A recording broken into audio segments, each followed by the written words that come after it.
January 1944, Camp Hereford, Texas. The wind moves slowly across the flat Texas plain. Barbed wire hums faintly as it warms under the winter sun. Inside the compound, Italian soldiers stand in silence, not from fear, but from confusion. The smell reaches them first. Fresh bread, coffee, meat simmering in open kitchens. This is not what they were promised. Only weeks earlier, many of these men had surrendered in North Africa or Sicily, exhausted, underfed, and certain of what captivity meant. Fascist briefings had been clear. American prison camps, they were told, would be brutal places. Hunger, humiliation, beatings, a slow punishment for losing. Instead, a U.S. guard nods at them as he passes.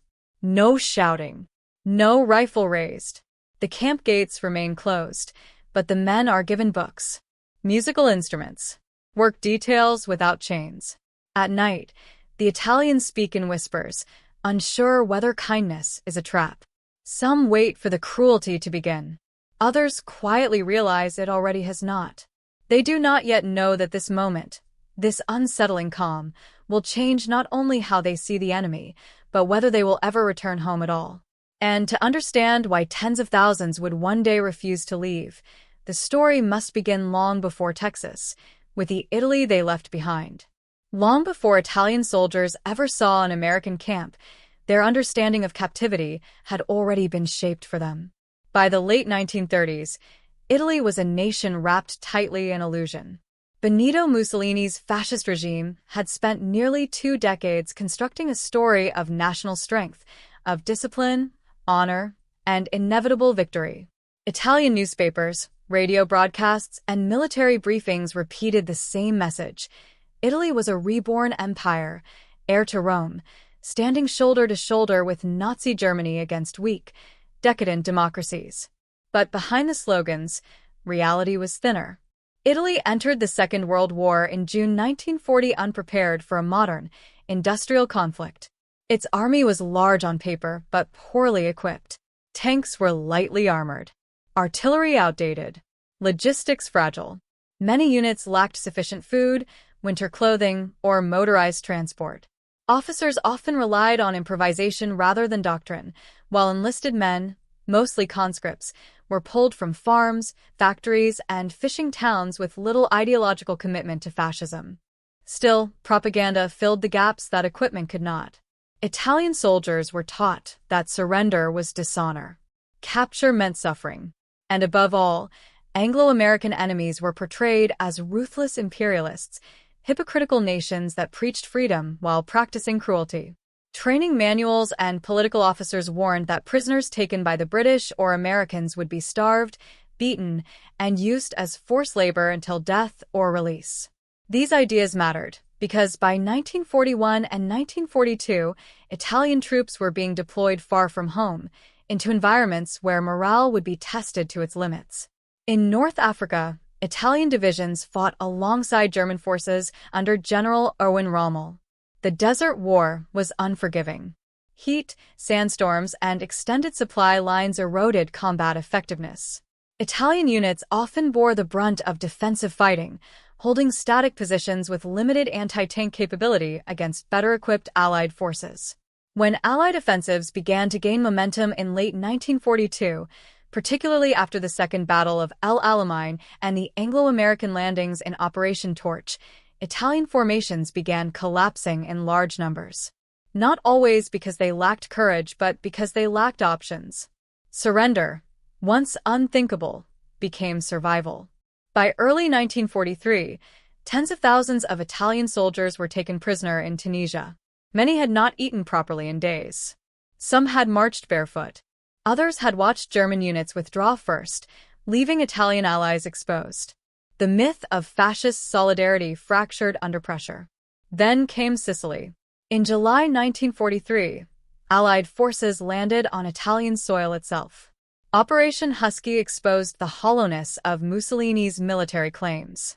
Italian coastal defenses crumbled quickly.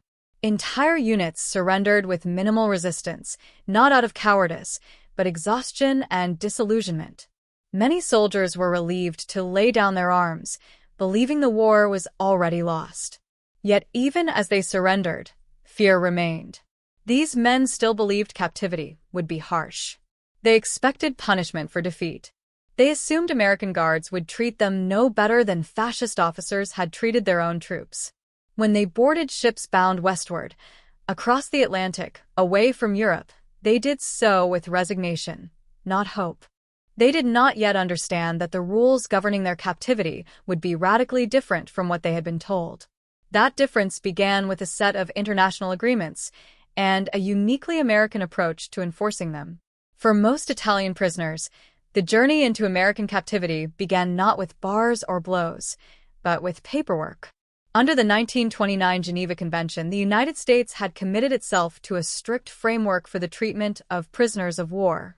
Food rations equivalent to those of American troops, protection from violence, access to medical care, the right to religious practice, and, crucially, immunity from punishment simply for having fought on the wrong side. Unlike some European powers, the U.S. military took these rules seriously, not out of sentimentality, but discipline. Compliance was enforced through inspection, documentation, and the expectation that American soldiers represented the nation as much as the uniform. Italian prisoners first encountered this difference in North Africa and Sicily. After surrender, they were searched, registered, and fed. Medical personnel treated wounds without interrogation. Officers were separated, but not abused. Many Italians were struck by the absence of shouting. Orders were given calmly. Guards appeared distant, procedural. From temporary holding camps near the front, prisoners were transferred to larger facilities in Algeria or Morocco. There, another surprise awaited them. They were told they were not being sent to Britain but across the Atlantic Ocean to the United States itself. For men who had never left their provinces, the idea was unreal. Transport ships carried Italian POWs in crowded but regulated conditions. There was fear during the crossings. U-boats still prowled the Atlantic, but also curiosity. Guards spoke casually. Some attempted broken Italian. Meals were regular. The expected brutality never came. By late 1943 and early 1944, Italian prisoners were arriving in American ports, New York, Norfolk, New Orleans, before being moved inland by rail. The geography alone was disorienting. Endless forests, vast farmland, cities larger than anything many had known. The United States would eventually hold more than 425,000 Axis prisoners during the war, including Germans and Japanese. Italians made up a significant portion, over 50,000 by war's end, distributed across more than 500 camps in nearly every state. Camps like Hereford in Texas, Fort McClellan in Alabama, Camp Atterbury in Indiana, and Fort Missoula in Montana became temporary homes for Italian soldiers. These were not extermination centers or punishment colonies. They were structured military installations, governed by regulations, inspections, and accountability. Each camp followed a predictable rhythm: roll call, meals, work assignments, recreation, lights out.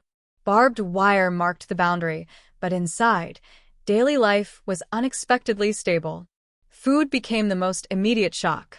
Italian POWs were issued rations comparable to American soldiers: meat, bread, vegetables, coffee.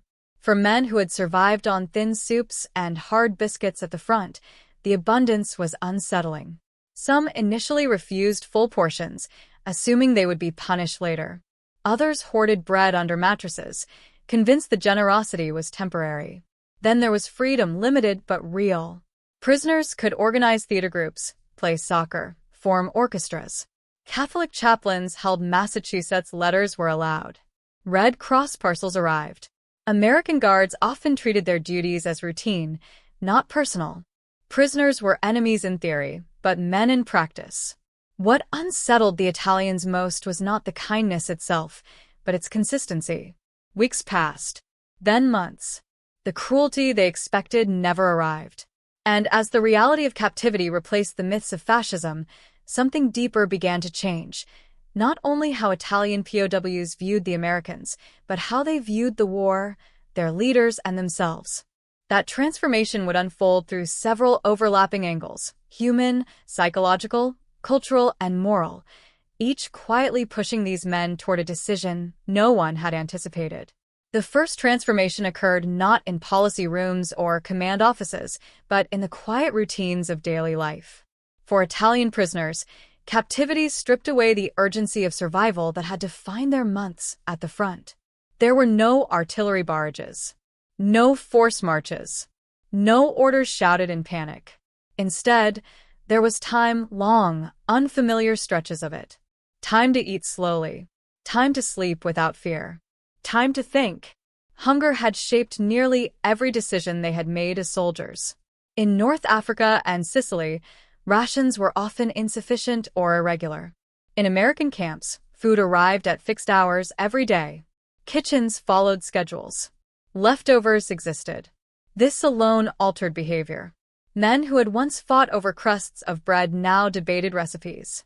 Some asked for tomatoes, olive oil, or garlic, small reminders of home. With physical needs met, psychological defenses weakened.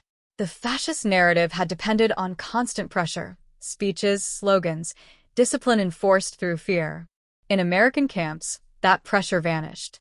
There were no political officers, no mandatory salutes to portraits of Mussolini, no punishment for speaking openly. Italian prisoners were allowed to argue among themselves, to complain, even to criticize their own government without consequence. For many, this freedom was more destabilizing than confinement.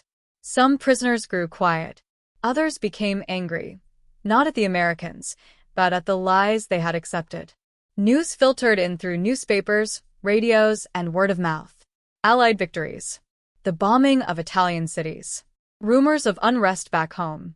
The certainty that Italy was winning dissolved slowly, then all at once. Cultural shock deepened the sense of displacement. American guards did not behave like conquerors. They joked, smoked cigarettes, listened to music. Some played cards with prisoners during supervised breaks. The rigid hierarchy Italian soldiers were used to, where officers ruled through distance and punishment, was absent. American non-commissioned officers enforced rules, but spoke plainly. Respect was transactional, not imposed. Work details reinforced this impression. Italian POWs were assigned to agricultural labor, road maintenance, and factory support. Often they worked outside the camps, sometimes with minimal supervision. Farmers shook their hands, paid them small wages credited to camp accounts, trusted them with tools. In some states, prisoners were escorted by a single unarmed guard. For men raised to believe that enemies were inherently cruel, this trust was unsettling. Music became a bridge. Italian prisoners sang operatic pieces, folk songs, and church hymns. Americans listened. Sometimes they asked for encores. Soccer matches were organized. Spectators cheered for both sides. These were not gestures of mercy. They were ordinary interactions, but ordinary was precisely what fascist ideology had denied them. Slowly, a realization formed. This was not kindness as propaganda. It was not a temporary performance. It was simply how the system functioned. And as the weeks turned into months, Italian prisoners began to compare this experience not to the enemy they had imagined, but to the country they had left behind. That comparison would soon be sharpened by a dramatic shift in Italy's status in the war, forcing these men to confront a choice that blurred the line between prisoner and participant. By mid-1944, the wire surrounding many Italian POW camps had become more symbolic than restrictive. The United States faced an expanding labor shortage as millions of American men served overseas. To compensate, the War Department expanded POW labor programs under Geneva Convention rules. Italian prisoners, already perceived as less ideologically rigid than their German counterparts, were among the first to be trusted. Trust was not announced. It was demonstrated. Italian POWs were sent daily to farms, canneries, lumber camps, and rail yards. Many worked alongside American civilians. Guards were present, but often distant. In rural areas, prisoners walked from trucks to fields without restraints. Escape attempts were rare, not because escape was impossible but because few saw a reason to try. For Italian soldiers raised under fascism, this arrangement was incomprehensible. In the Italian army, trust flowed only downward, and rarely. Discipline was enforced through punishment. Initiative was discouraged. Here, in enemy territory, they were expected to work responsibly, to manage their time, to return voluntarily to camp each evening. And they did. From the enemy's perspective, the war had inverted itself. These men had been taught that America was morally weak, softened by comfort. Yet what they encountered was a society confident enough to show restraint. Guards who did not need to prove authority. Civilians who did not fear prisoners. A system that relied on rules rather than terror. This produced an uncomfortable realization. Strength did not always look like cruelty. Moral power became visible in small moments. A farmer allowing prisoners to eat at the same table. A foreman defending an Italian worker against suspicion. A guard turning a blind eye to a shared cigarette. None of these acts violated regulations, but together, they dismantled the psychological wall between captor and captive. Letters home reflected the shift. Italian POWs wrote cautiously at first, aware their mail was censored. But even within constraints, they described food, safety, and treatment that contradicted everything families had been told. Some expressed shame, not for surrendering, but for believing lies so completely. Then came the turning point that forced identity into question. In September 1943, Italy signed an armistice with the Allies. Mussolini was deposed. The fascist state fractured. Italy was no longer a unified enemy, but a co-belligerent nation fighting Germany in the north, while civil war tore through its cities. For Italian POWs in America, the news arrived slowly, unevenly, and with confusion. What were they now? Enemies? Allies? Traitors? Victims? The U.S. government answered pragmatically. Italian prisoners were offered a new status, Italian service units. Volunteers could work in uniform, unarmed, in support roles for the U.S. military. They would not fight, but they would no longer be considered hostile. Tens of thousands accepted. This decision was not driven by ideology alone. It was shaped by months of observation, by the realization that the Americans were not trying to break them, but to function with them, by the recognition that cooperation did not require surrender of dignity. And as the war in Europe moved toward its violent conclusion, these Italian soldiers found themselves no longer waiting for the end, but actively participating in a system they had once been ordered to hate. When victory finally arrived and the gates of the camps began to open, the final shock was not what freedom looked like, but what it demanded. The moment Italy surrendered did not end the war for Italian soldiers. It complicated it. On September 8, 1943, news of the armistice reached American POW camps in fragments. Some prisoners heard it on radios, others through guarded conversations. A few learned only when camp commanders addressed them directly. There was no celebration, no cheering, only silence and questions. Mussolini was gone. Italy had switched sides. German forces now occupied much of the homeland. For men in captivity, this did not feel like liberation. It felt like abandonment. Their oaths had been sworn to a state that no longer existed in recognizable form. Families were trapped in cities under bombardment or occupation. Letters from home grew sporadic. Some stopped altogether. The sense of fighting for something, however flawed, evaporated overnight. The U.S. military responded with a calculated offer. Italian prisoners were informed that they could volunteer for Italian service units. Participation was optional. Those who declined would remain standard POWs, protected under the Geneva Convention until repatriation. Those who accepted would work in support roles, loading supplies, maintaining bases, assisting logistics, wearing Italian uniforms marked clearly as non-combatant. No coercion. No punishment for refusal. This mattered. Volunteering required an internal reckoning. To cooperate openly with former enemies meant acknowledging that the war, as they had known it, was over. For some, this felt like betrayal. For others, it felt like clarity. By mid-1944, more than half of Italian POWs in the United States had volunteered. They worked at ports, depots, and airfields. They handled crates stamped with American markings. They interacted daily with U.S. soldiers who treated them less as captives and more as colleagues. Discipline existed, but it was administrative, not ideological. This shift deepened an already widening contrast. News from Italy was grim. Cities damaged. Infrastructure shattered. Food scarce. Political chaos spreading as Allied forces pushed north and German units entrenched themselves in the mountains. The Italy many POWs remembered no longer existed. In America, meanwhile, stability endured. Wages, modest but real, accumulated in camp accounts. English lessons were offered. Some prisoners developed specialized skills. Churches welcomed them. Local newspapers began printing human interest stories about Italian POW choirs and soccer leagues. None of this erased the barbed wire, but it reframed it. For the first time, Italian prisoners could imagine a future not defined by uniform or orders.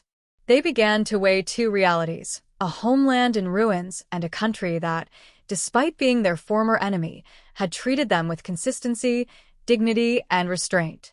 The war's end would soon force a decision that transformed this private comparison into a public act, one that startled both governments. In May 1945, the war in Europe ended. Church bells rang across American towns. Newspapers announced victory in bold type. For Italian prisoners, the moment arrived quietly. There were no parades inside the camps, only orders. Repatriation would begin. Ships were being scheduled. Men would be sent home. This was the moment they had imagined for years. Yet as lists were posted and procedures explained, something unexpected happened. Many Italians did not prepare to leave. Some hesitated in silence. Others approached camp officials with questions, not about departure dates, but about alternatives. Could they work longer? Could they stay temporarily? Could they apply to remain? The numbers grew steadily. By late 1945 and into 1946, approximately 50,000 Italian POWs formally requested to delay or avoid repatriation. Some asked for immigration status. Others sought civilian employment contracts. A few simply refused to board ships, preferring disciplinary hearings to return. The reasons were practical, not romantic. Italy was devastated. Housing destroyed. Jobs scarce. Political authority fragile. For many prisoners, returning meant unemployment, hunger, and uncertainty. In America, they had food, structure, and prospects. Some had formed relationships with farmers, factory owners, church communities. A small number had fallen in love. The U.S. government did not anticipate this. Policies had been designed for return, not retention. But labor shortages persisted. Reconstruction demanded workers. And Italian POWs had proven reliable. Background checks were conducted. Sponsorship programs arranged. Temporary visas issued under existing immigration laws. Not everyone was allowed to stay, but many were. Those who returned often did so reluctantly. Those who remained did so quietly, blending into civilian life. They changed names, learned English fully, built families, rarely spoke publicly about their years behind wire. This was not defiance. It was choice. A choice shaped not by ideology, but by experience. By a comparison between what power looked like when enforced through fear and what it looked like when exercised through restraint. The barbed wire came down. The camps emptied. And a chapter of the war closed without headlines, without speeches, without triumph. But its consequences continued, subtle, enduring, and largely unnoticed, both in the United States and in Italy itself.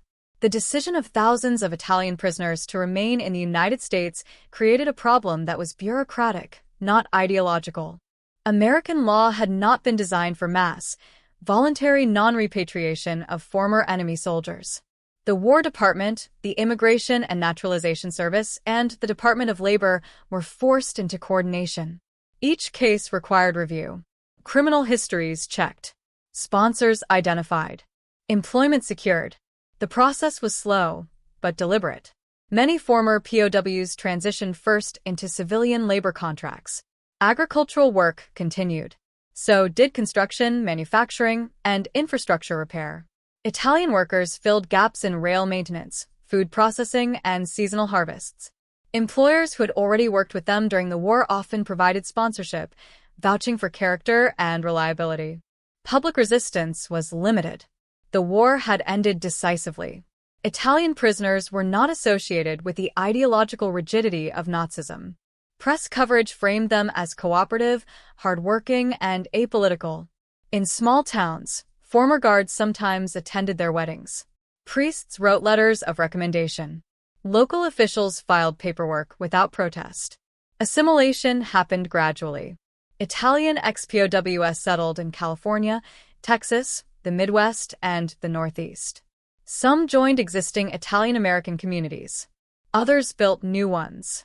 They sent money home, sponsored relatives, rarely drew attention to their past. Their war had not ended in victory or defeat, but in continuity. For the U.S. military, the episode quietly reinforced a doctrine already forming. Treatment of prisoners was not only a legal obligation, it was strategic capital. Compliance with international law had reduced resistance, prevented unrest, and turned captives into contributors. The Italian experience was cited internally as evidence that humane policies stabilized occupied or defeated populations more effectively than coercion. This lesson would echo later, though imperfectly, in post-war occupations. For Italy, the consequences were more ambiguous. The departure of tens of thousands of working-age men deepened labor shortages during Reconstruction. Families were fragmented across oceans. Some never reunited. Others followed years later. Letters replaced presents. Memory replaced proximity. Yet remittances flowed. Transatlantic ties strengthened. Italian-American identity expanded, not through immigration quotas alone, but through wartime displacement turned permanent. By the late 1940s, the camps themselves disappeared. Barracks were dismantled. Fields reclaimed. Only concrete foundations remained, silent markers of lives temporarily suspended. But the human aftermath was still unfolding. And in Italy, the memory of these men, captured, fed by enemies, and changed by kindness, challenged the simplified narratives of heroism and betrayal that post-war politics preferred. In post-war Italy, there were no monuments dedicated to prisoners who chose not to come home. The country was busy rebuilding. Roads, factories, and governments demanded attention. The memory of defeat was uncomfortable. Civil war, collaboration, and occupation had fractured communities. In this atmosphere, the story of Italian POWs in America did not fit easily into national narratives of resistance or redemption. For families, the absence was deeply personal. Some received letters announcing a decision to stay. Others heard nothing for years. A few never knew whether sons or brothers had survived the war at all. Bureaucratic records were incomplete. Communication across the Atlantic remained slow. For many, the war ended without closure. Archival evidence, however, tells a consistent story. U.S. military reports describe Italian POWs as cooperative, low-risk, and adaptable. Camp inspections noted high morale relative to other Axis prisoners. Red Cross assessments confirmed compliance with Geneva standards. Immigration files record thousands of approved applications from former prisoners between 1946 and 1950. Personal testimonies, collected decades later, echo the same themes. Shock at abundance. Relief at being treated as human. Disbelief that enemies could behave without cruelty. None describe paradise. All describe contrast. This contrast shaped memory. Many former POWs avoided speaking publicly. Their experience complicated simplified ideas of loyalty. Yet in private, they told their children about bread they did not expect, about guards who trusted them, about a moment when the world they had been taught to fear proved different from reality. In Italy, the story surfaced slowly through academic research and family histories. It challenged assumptions about fascist control, Allied brutality, and the nature of captivity itself. It also raised uncomfortable questions.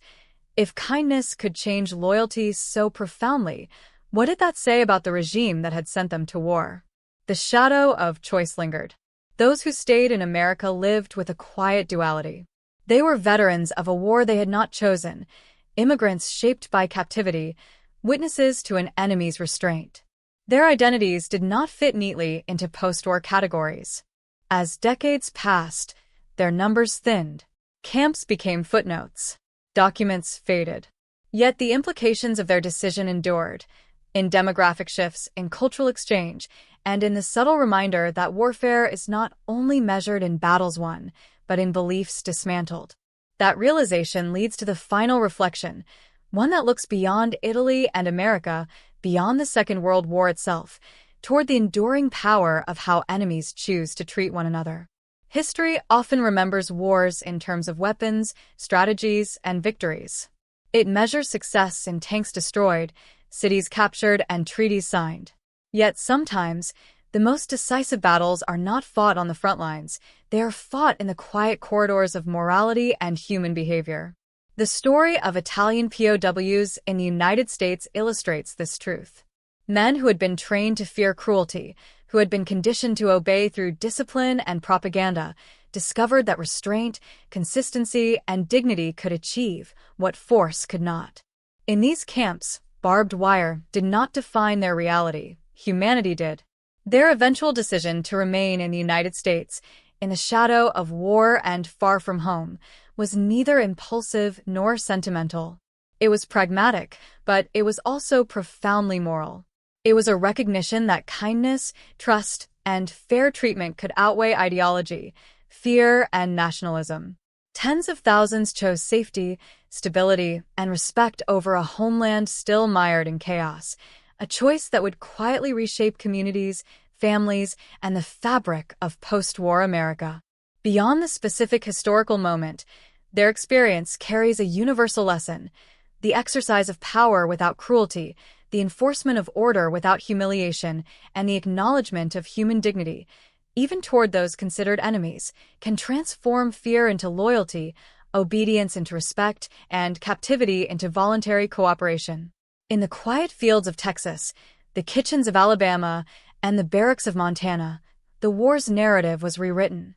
Not with weapons, but with bread, with trust, and with small gestures that revealed the enduring truth. Even in the darkest times, humanity has the power to change hearts, shape futures, and leave a legacy that outlasts the guns. The gates of the camps eventually opened, the soldiers went home, or stayed, but the lesson endured. Victory is not only measured by who survives, but by how we choose to treat one another when the world demands cruelty, yet offers the choice of kindness.